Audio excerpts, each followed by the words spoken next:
Logo paus ini bermakna bijaksana yang dapat mengantarkan kita melangkah dengan bijak untuk mencapai tujuan. Hai guys, kami dari kelompok paus. Saya Pramudia. Saya Rahel Anggraini. Saya Giska. Di sini kami akan menjelaskan rancangan ide inovasi SDG 11. Untuk SDG 11 ini berfokus pada pengurangan dampak lingkungan negatif dan berfokus pada pemberdayaan komunitas di lingkungan kota.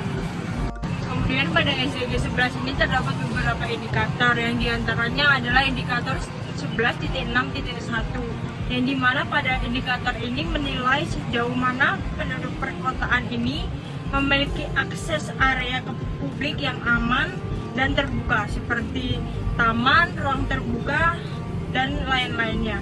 Hal ini bertujuan untuk menciptakan lingkungan perkotaan yang mendukung gaya hidup berkelanjutan dan memberikan manfaat yang positif.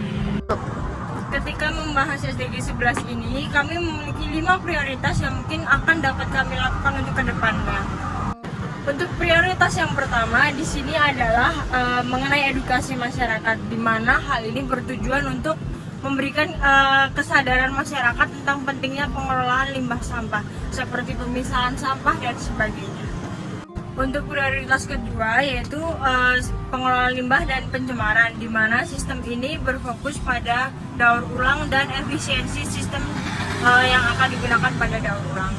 Prioritas ketiga yaitu mengenai inovasi teknologi pengelolaan sampah, di mana hal ini mencakup mengenai inovasi yang akan digunakan pada teknologi pengelolaan sampah seperti teknologi hijau.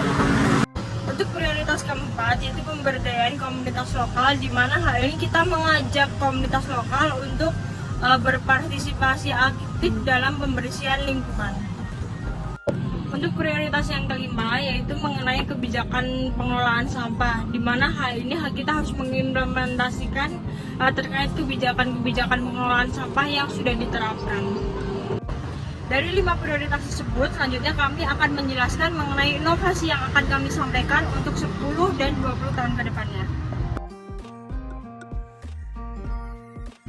Pada waktu 10 tahun mendatang, kami akan menargetkan hal-hal sebagai berikut. Yang pertama yaitu adanya edukasi penggunaan plastik sekali pakai seperti plastik dan botol air yang bisa diganti menggunakan tumbler dan lain-lain.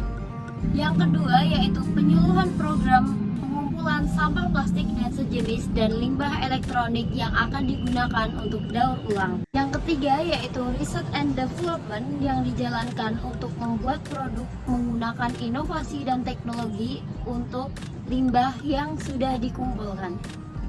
Yang terakhir yaitu proses daur ulang untuk limbah tertentu seperti plastik, logam, dan limbah elektronik yang digunakan untuk membuat produk pada industri tertentu.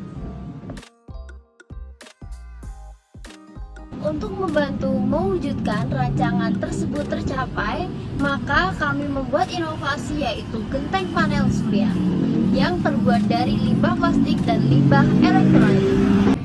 Dikutip dari Tribunnews, Pertamuda 2022 dimenangkan oleh inovasi genteng panel surya atau Gepo Energi.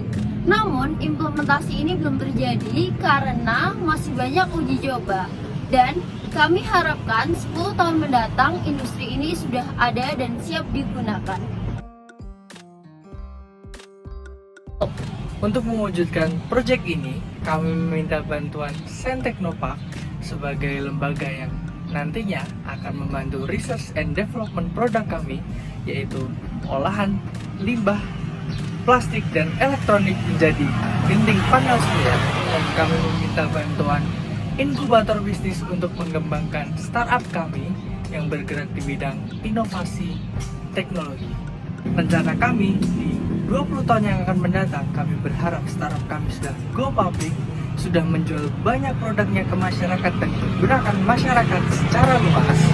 Dan kami berharap startup kami sudah lepas dari inkubator bisnis dan menjadi perusahaan yang besar dan sudah bisa sustain serta bergerak di bidang inovasi dan teknologi pengolahan limbah plastik dan elektronik. Sekian dari kelompok kami. Terima Terima kasih. kasih.